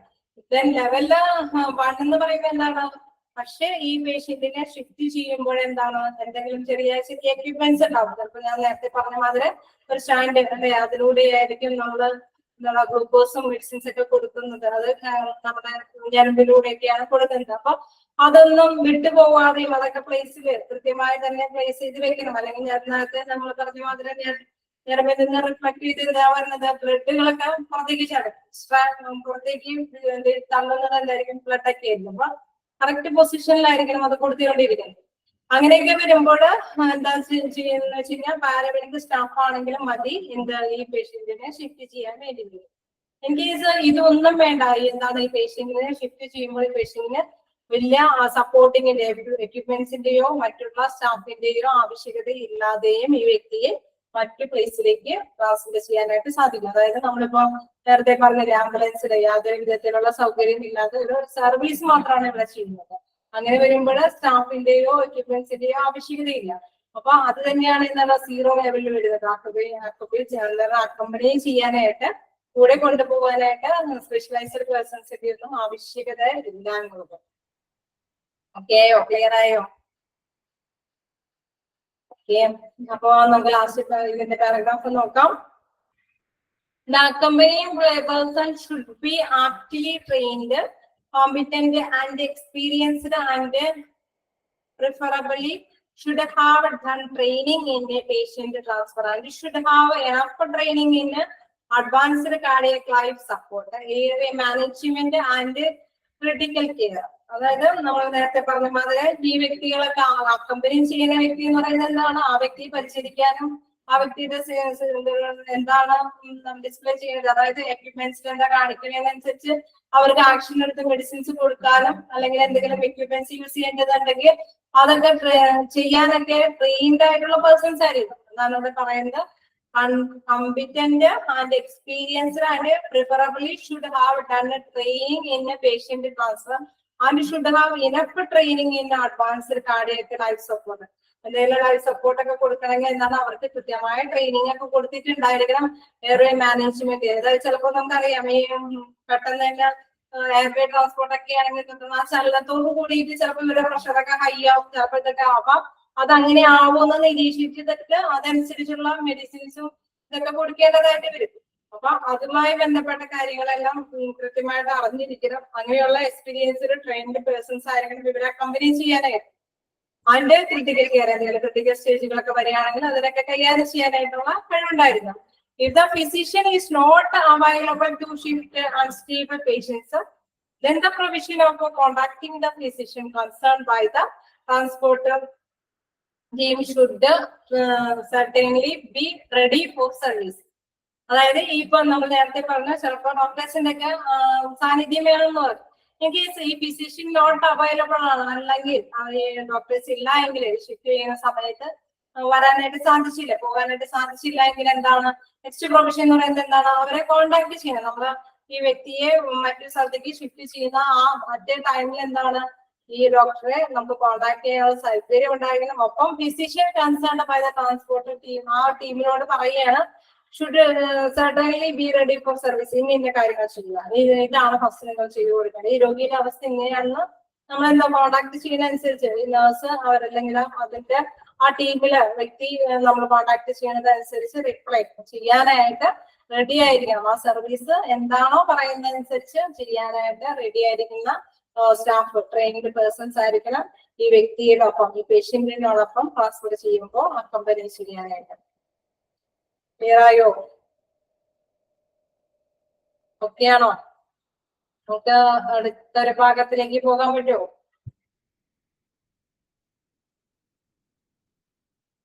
ലാസ്റ്റ് പോയിന്റ് റിപ്പീറ്റ് ചെയ്യാം. The accompanying person should be aptly trained. Aptly എന്ന് വെച്ച് കഴിഞ്ഞാൽ നല്ല കൃത്യമായ ട്രെയിനിങ്, അതിനോട് അനുയോജ്യമായ ട്രെയിനിങ് കിട്ടിയിരിക്കണം. ആപ്റ്റിലി എന്ന് പറയുന്നത് അതിനോട് സൂട്ടബിൾ ആയ training കിട്ടിയിരിക്കണം. Competent and experienced and preferably should have done training in a patient. എന്താണ് ഫസ്റ്റ്, എന്താണ് മോസ്റ്റ് ഇമ്പോർട്ടന്റ് ആയിട്ട് ഇവർക്ക് കൊടുക്കേണ്ടത്? നല്ല എക്സ്പീരിയൻസ് ഉണ്ടായിരിക്കണം, അങ്ങനെ ചെയ്ത് ശീലമുള്ള വ്യക്തികളായിട്ട്. അതായത് ന്യൂ കവേഴ്സ് എന്നൊക്കെ പറയില്ലേ, എന്ന് പറഞ്ഞാൽ പുതിയ നഴ്സുമാരെ പുതിയ സ്റ്റാഫുകളൊക്കെ വന്നുകൊണ്ട് ഒരു പേഷ്യന്റിനെ അവരെ ഷിഫ്റ്റ് ചെയ്യാന്ന് പറഞ്ഞുകൊണ്ട് അങ്ങനെ ട്രെയിൻ എന്താ പറയാ അവരുടെ കൂടെ കൂട്ടത്തിൽ വിട്ട് കഴിഞ്ഞാൽ അവർക്ക് ചെയ്യാൻ പറ്റില്ല. നല്ല ട്രെയിനിന്റെ എക്സ്പീരിയൻസും എന്തൊക്കെയാണ് ഫസ്റ്റ് ചെയ്യേണ്ടതെന്നൊക്കെ നല്ല കൃത്യതയും വ്യക്തതയുമായിട്ട് അറിയാൻ പറ്റുന്ന വ്യക്തികളായിരിക്കണം എന്താണ് ഇവരോടൊപ്പം ഈ പേഷ്യന്റിന്റെ ട്രാൻസ്ഫറിനോടൊപ്പം ഉണ്ടായിരിക്കേണ്ടത് എന്നുള്ളതാണ് ഇവിടെ നിർദ്ദേശിക്കുന്നത്. വീണ്ടും പറയുന്നുണ്ട് ലൈഫ് സപ്പോർട്ട്, ജീവൻ നമ്മുടെ ജീവൻ എന്ന് പറയുന്നത് ജീവന്റെ രക്ഷാമാർഗമാണ് ശരിക്കും പറഞ്ഞാൽ ട്രാൻസ്പോർട്ട് ചെയ്യുന്നത്. അവിടെ ചെന്നിട്ട് ഈ വ്യക്തിക്ക് ഈ പേഷ്യന്റിനെ ഇംപ്രൂവ് വരുത്തണം അല്ലെ, ജീവനെ കൂടുതൽ നല്ല നിലയിലേക്ക് കൊണ്ടുവരാനായിട്ടാണ് വ്യക്തിയെ ഷിഫ്റ്റ് ചെയ്യുന്നത്. അപ്പൊ അങ്ങനെ വരുമ്പോൾ ഇത്തരത്തിലുള്ള ഫസ്റ്റ് എയ്ഡ് കൊടുക്കാവുന്ന കഴിവുള്ള ഏബിളായ പേഴ്സൺസ് ആയിരിക്കും ഇതിനോട് കൂടെ ഉണ്ടായിരിക്കേണ്ടത്. ഒപ്പം airway management and critical care വന്നാലും അല്ലെങ്കിൽ എന്താ പറയുക എയർവേ വഴിയാണ് പോണെങ്കിൽ എയർവേ വരുമ്പോൾ ഉണ്ടാകുന്ന സാഹചര്യത്തിനെ അഭിമുഖീകരിക്കാൻ കഴിവുള്ള വ്യക്തിയായിരിക്കണം ഇവരോടൊപ്പം തന്നെ പോകുന്ന സ്റ്റാഫ് അല്ലെ, ടീം. ഒരു പ്രത്യേക ടീമായിട്ടാണ് എയർ ട്രാൻസ്പോർട്ടിലൊക്കെ വരുന്നത്. അപ്പൊ ആ ടീമിലെ അംഗങ്ങള് ഇത്തരത്തിലുള്ള എന്താണ് സ്പെഷ്യൽ ട്രെയിനിങ് കിട്ടിയിരിക്കണം.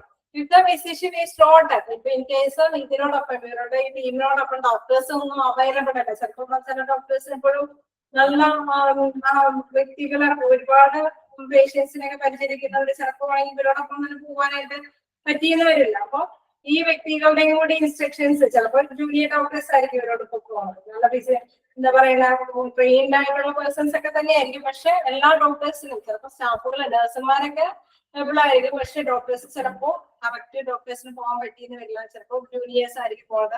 അങ്ങനെയൊക്കെ വരുമ്പോൾ എന്താണ് ഇവരെ കോണ്ടാക്ട് ചെയ്യണം. കൃത്യമായ ഫിസിഷ്യൻ ആണെങ്കിൽ അവരുടെ കോണ്ടാക്ട് ചെയ്യാനും ആ കോണ്ടാക്ട് ചെയ്യുന്നത് അനുസരിച്ച് ഫിസിഷ്യൻ നിർദ്ദേശിക്കുന്നത് അനുസരിച്ച് ഇവർക്ക് മെഡിസിൻസ് ഒക്കെ കൊടുക്കാനൊക്കെ ആയിട്ട് കേപ്പബിൾ ആയിട്ടുള്ള സ്റ്റാഫ് അംഗങ്ങളായിരിക്കണം. Ready for service. അവരെ എന്താണ് പറയുന്നത് അനുസരിച്ച് ആ ഡോക്ടേഴ്സ് ഫിസിഷ്യൻ നിർദ്ദേശിക്കുന്നതിനനുസരിച്ച് കാര്യങ്ങൾ ചെയ്യാനായിട്ട് റെഡി ആയിട്ടായിരിക്കുന്ന പേഴ്സൺസ് ആയിരിക്കണം ഇവരോടൊപ്പം തന്നെ അക്കമ്പനി ചെയ്യാനായിട്ട്. അക്കമ്പനി എന്ന് വെച്ചാൽ കൂടെ പോകേണ്ടത്, ട്രാൻസ്ഫർ പേഷ്യന്റിനോടൊപ്പം കൂടെ പോകാനായിട്ട് തയ്യാറാവേണ്ടത് എന്നുള്ളതാണ്. ക്ലിയർ ആയോ? ഓക്കെ. അപ്പോ ഇതില് നമുക്ക് പറയാനുള്ളത് ഇതെടുത്ത് കഴിയുമെന്ന് തോന്നുന്നില്ല. നമുക്ക് 3 ക്വസ്റ്റ്യൻസും കൂടി എഴുതാനുണ്ട്. അതൊന്നും കൂടി എഴുതി നമ്മുടെ അത് ക്ലോസ് ചെയ്യാം. അറിയില്ലേ? എന്തെങ്കിലും നിങ്ങൾക്ക് ഡൗട്ടുകൾ ഉണ്ടോ ഇതുവരെ എടുത്തേലും?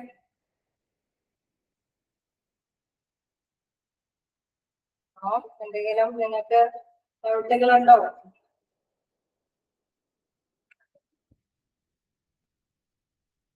എന്തെങ്കിലും ഡൗട്ടുകൾ ഉണ്ടെങ്കിൽ ചോദിക്കുക. അല്ലെങ്കിൽ നമുക്ക് ലാസ്റ്റ് ക്വസ്റ്റ്യൻസ് 2-3 ക്വസ്റ്റ്യൻസും കൂടി നമുക്ക് മറ്റേ നോട്ടിൽ പെൻഡിങ് ഉണ്ട്, അതും കൂടെ എഴുതി അവസാനിപ്പിക്കാം. ഒന്നോട്ടെ പറയൂ എന്തെങ്കിലും. ഓക്കെ, എങ്കിൽ ഞാൻ അത് questions എഴുതിക്കോളൂ.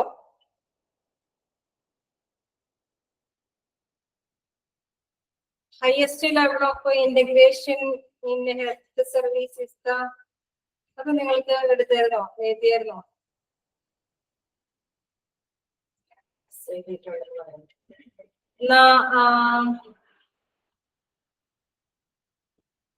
Then community health care center covers the population of.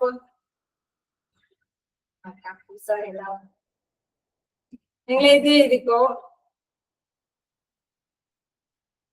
അതിന് നിങ്ങൾ എഴുതാത്തതാണോ എന്ന് എനിക്ക് കൃത്യമായിട്ട് അറിയില്ല. Highest level of integration in health service rural area ഞാൻ എടുത്തു. ലാസ്റ്റ് വരെ അതാണോ? ലാസ്റ്റ് ക്വസ്റ്റ്യൻ ആണോ? ലാസ്റ്റ് അതെ CHC നിങ്ങൾ എഴുതിയതാണ്. ഇനി അതിന് ശേഷമുള്ള ക്വസ്റ്റ്യൻ എഴുതിയല്ലേ? How many beds are there in. Next question എഴുതിക്കോ. Community health centre. Next question here we go. Community health center covers. Community health center covers a population of.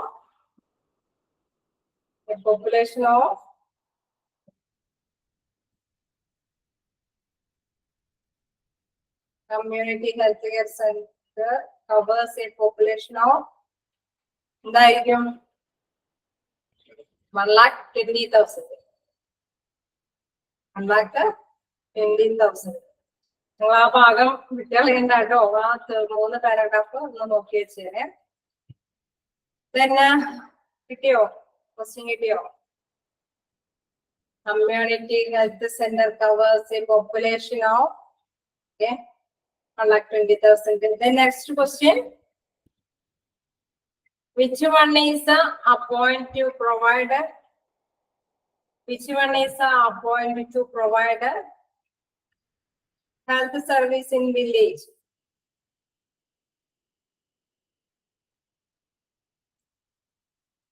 Which one is appoint to provide health service in village?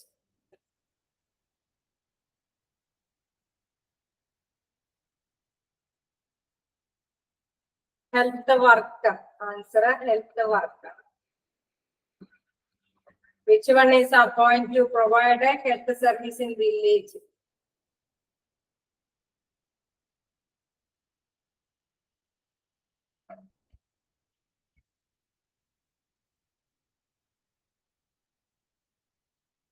കിട്ടിയോ? എത്ര question ആയി എന്നൊന്ന് പറയുമോ? ഒന്ന് type ചെയ്യാമോ? എത്ര question ആയിട്ടുള്ളത്? Then what is the difference between answer and the health worker?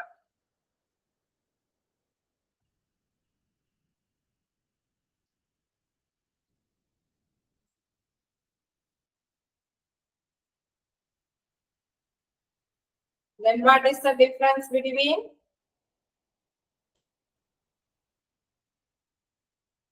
What is the difference between intramural functions and extramural functions.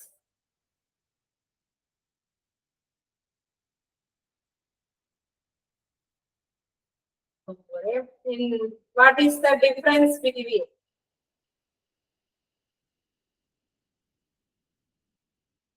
intramural functions and extramural functions? അതൊന്ന് ഇത് ക്യാച്ച് ചെയ്യാൻ വേണ്ടിയിട്ടാണ് ചിലപ്പോൾ ക്വസ്റ്റ്യൻ വരുന്നത് എങ്ങനെയാണെന്ന് നമുക്ക് അറിയില്ല. Intramural functions and extramural function.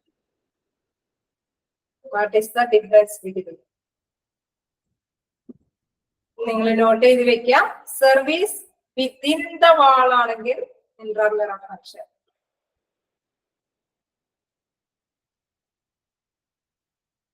Service within the wall of hospital, intramural.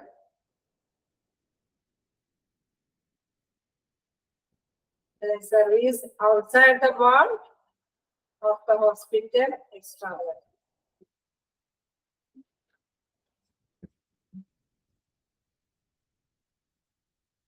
Service outside the wall of extramural function.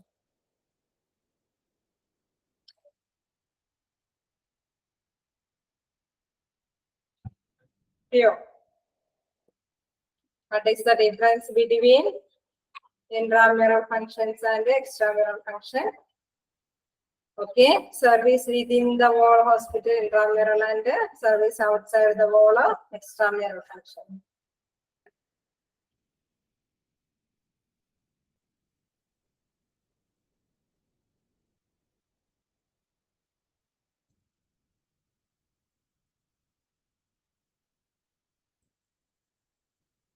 നിങ്ങൾക്ക് ഡിസ്കഷന് സമയം ഒറ്റ ദിവസം തരാറില്ല എന്നുള്ള ഒരു ഫീലിങ്സ് മാറിക്കോട്ടെ.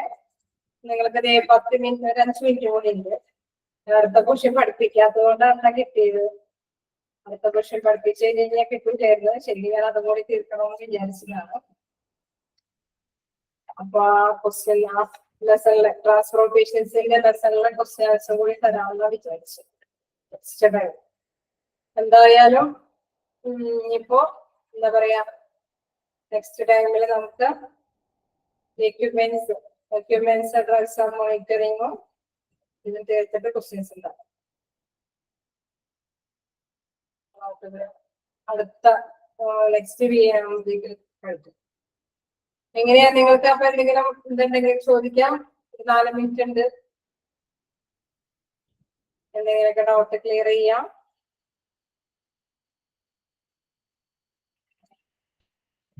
ഇങ്ങനെ തന്നെ പോയാ മതിയില്ലേ? ക്ലാസ് ഇങ്ങനെ തന്നെ പോയാ മതിയില്ലേ? അപ്പോ നിങ്ങൾക്ക് വലിയ കുഴപ്പമില്ലാതെ പഠിക്കാൻ പറ്റും തന്നെയാണ് ഞാൻ വിചാരിക്കുന്നത്. കാരണം ഇതിന്റെ വേർഡ്സ് എനിക്കറിയാം. കുറെ എന്താ പറയണ നഴ്സിംഗ് ഫീൽഡിങ് അല്ലെങ്കിൽ ഹോസ്പിറ്റലുമായി ബന്ധപ്പെടാത്ത വ്യക്തികളാണെങ്കിൽ പെട്ടെന്ന് ഈ എന്താ പറയുക രോഗങ്ങളും അതുമായി ബന്ധപ്പെട്ട എക്യുപ്മെന്റ്സിന്റെ ഒക്കെ കാര്യങ്ങൾ പെട്ടെന്ന് ക്യാച്ച് ചെയ്യാൻ ബുദ്ധിമുട്ടാണ്. അത് ഉറപ്പാണ്. പക്ഷെ നമ്മളത് ജസ്റ്റ് മനസ്സിലാക്കി വരുമ്പോഴേക്കും കുറച്ചൊക്കെ കിട്ടും. പിന്നെ ഇതിന് ഡീപ്പായിട്ടുള്ള ക്വസ്റ്റ്യൻസ് ഇൻട്രാ ബലൂൺ പമ്പ്സ് പറയാമോ? അതായത് നമ്മളുടെ ഉള്ളിലേക്ക് അവര് നമ്മളെ പുഷ് ചെയ്യാനായിട്ട്, അതായത് ഈ ക്രിട്ടിക്കൽ സ്റ്റേജുള്ള പേഷ്യന്റ് ആണല്ലോ. അപ്പൊ ആ പേഷ്യന്റിനെ അവര് എന്താ പറയണ ഒരു ഡിവൈസ് വെച്ചിട്ടാണ് മോണിറ്റർ ചെയ്യുന്നത്. ഈ ഡിവൈസ് വെച്ചിട്ട് ഒരു ഹീലിയം പോലെയുള്ള എന്തോ സംഭവം അത് കൂടി അഡോപ്റ്റ് ചെയ്തിട്ടാണ് ഈ ബലൂൺസിനുകളെ പമ്പ്. നമ്മൾ ചിലപ്പോ പറയില്ലേ പേസ് മേക്കർ വെച്ചിട്ട് ഹൃദയം ഇടിപ്പ് കൺട്രോൾ ചെയ്യും, അല്ലെങ്കിൽ ഈ അങ്ങനെ ഓരോ ഇപ്പൊ എല്ലാം മെഷീനൈസിലൂടെയാണ് നമ്മുടെ എന്താ പറയുക ശരീരത്തിനെ പ്രവർത്തിപ്പിക്കാൻ വേണ്ടിയിട്ട് പല നൂതന ആശയങ്ങളൊക്കെയാണ്. അപ്പൊ ഇതുമാതിരി തന്നെയുള്ള ഒരു സംഭവമാണ് എന്ത് ഈ പറയുന്നത്. അപ്പൊ അതിലെന്താ സംഭവിക്കുന്നതെന്ന് വെച്ച് കഴിഞ്ഞാൽ മെഷീൻസ് വെച്ചിട്ട് എന്താ ചെയ്യുന്നത്, അവര് ഇങ്ങനെ ഡിവൈസ് വെച്ചിട്ട് മോണിറ്റർ ചെയ്യും എന്തുമാത്രം വേണം ഈ പമ്പിങ്ങിന് വേണ്ടിയിട്ട് എന്താണ് ചെയ്യേണ്ടത്. അപ്പൊ അങ്ങനെ വരുമ്പോൾ ഹീലിയം കുറച്ചൊരു നിശ്ചിത അളവിലുള്ള ഹീലിയം അതിനെ പുഷ് ചെയ്തിട്ട് അത് പ്രത്യേക ഒരു പിക്ചറൊക്കെ വഴിയാണ് നമുക്ക് മനസ്സിലാക്കി തരുന്നത്. അത് വെച്ചിട്ട് ഇവര് അതിനെ കൺട്രോൾ ചെയ്യും. പമ്പിങ് നടത്തിയിട്ടാണ് ഈ വ്യക്തിയെ പുഷ് ചെയ്തിട്ടാണ് ഈ വ്യക്തിയുടെ പ്രവർത്തനം നിയന്ത്രിക്കുന്നത്. അപ്പൊ ഇത്തരം കാര്യങ്ങളൊക്കെ ചെയ്യണമെങ്കിൽ എന്താണ് അതിനുള്ള എക്യുപ്മെന്റ്സുകളുടെ ആവശ്യകത വേണം. അപ്പൊ അത് എല്ലാ ഹോസ്പിറ്റലിലും ചിലപ്പോ അവൈലബിൾ ആയിരിക്കും. അപ്പൊ അങ്ങനെ വരുമ്പോൾ പിന്നെ ഈ വ്യക്തിയെ കൊണ്ടുപോയിട്ട് അവിടെ ട്രീറ്റ് ചെയ്യേണ്ടതൊക്കെ ആയിട്ട് വരും. അപ്പൊ ചെയ്യണതിന്റെ ഒപ്പം തന്നെ ഇത് കൊടുക്കേണ്ടത് പമ്പിങ്ങിന്റെ പ്രഷറും ഇതനുസരിച്ച് അത് കൊടുക്കുകയാണെങ്കിൽ അതിന്റെ ഡിവൈസ് എക്യുപ്മെന്റ് വെക്കാനായിട്ട് സ്ഥലം വേണം, അത് നോട്ട് ചെയ്യാൻ വേണം, അങ്ങനെയുള്ള കുറെ കാര്യങ്ങളുണ്ട്. അതാണ് അതിൽ പ്രത്യേകം എടുത്തു പറയുന്നത്. ഓക്കെ, മനസ്സിലായോ? അത് ഓരോ വ്യക്തികളുടെയും ഡിസീസ് അനുസരിച്ച് കുറെ എക്യുപ്മെന്റ്സുകൾ ഉണ്ട്. അപ്പൊ ഇതെല്ലാം നമ്മൾ പക്ഷെ എല്ലാം നമ്മുടെ മൈൻഡിലേക്ക് ക്യാച്ച് ചെയ്യാൻ പറ്റില്ല. പക്ഷെ നമ്മൾ മനസ്സിലാക്കേണ്ടത് ട്രാൻസ്പോർട്ടിങ് എന്ന ഒരു ചാപ്റ്ററില് വ്യക്തിയെ ഷിഫ്റ്റ് ചെയ്യുമ്പോൾ അങ്ങനെ കുറെ സംഭവങ്ങളുണ്ട്. ഇപ്പൊ ആംബുലൻസ് ആണെങ്കിലും ഡിഫറൻറ്റ് സൗകര്യത്തോടു കൂടിയിട്ടാണ്, അല്ലെങ്കിൽ നമ്മളുടെ കൂടെ അക്കോമ്പനി ചെയ്യുന്ന പേഷ്യൻസിലൂടെ അങ്ങനെ വരുന്ന വ്യക്തികളൊക്കെ പറയുന്നത് വ്യത്യസ്തമാണ്. പിന്നെ ഇന്ന രീതിയിലൊക്കെ വ്യക്തികൾക്കൊക്കെ പെട്ടെന്ന് ട്രീറ്റ്മെന്റ്, ചിലരൊക്കെ പറയില്ല എന്തിനാ അവര് ഇത്രയും ഹൈ സ്പീഡിൽ പോവേണ്ട ആവശ്യകത എന്താന്നൊക്കെ വെച്ച് കഴിഞ്ഞാൽ സമയത്തിനാണ് പ്രാധാന്യം കൊടുക്കുന്നത്. ചിലപ്പോൾ അവിടെ ആ ടൈമിനുള്ളിലായിരിക്കും അവർക്ക് ആ മെഡിസിൻ ചെല്ലേണ്ടത്.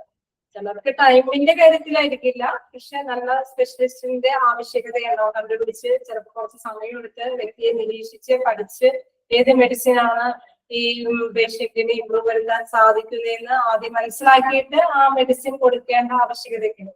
അവർക്ക് സമയത്തിനെല്ലാം കൂടുതൽ പ്രാധാന്യം. കറക്റ്റ് രോഗം ഡയഗ്നോസിസ് വിലയിരുത്താനായിട്ട് നിർണ്ണയിക്കാനായിരിക്കും പ്രശ്നം.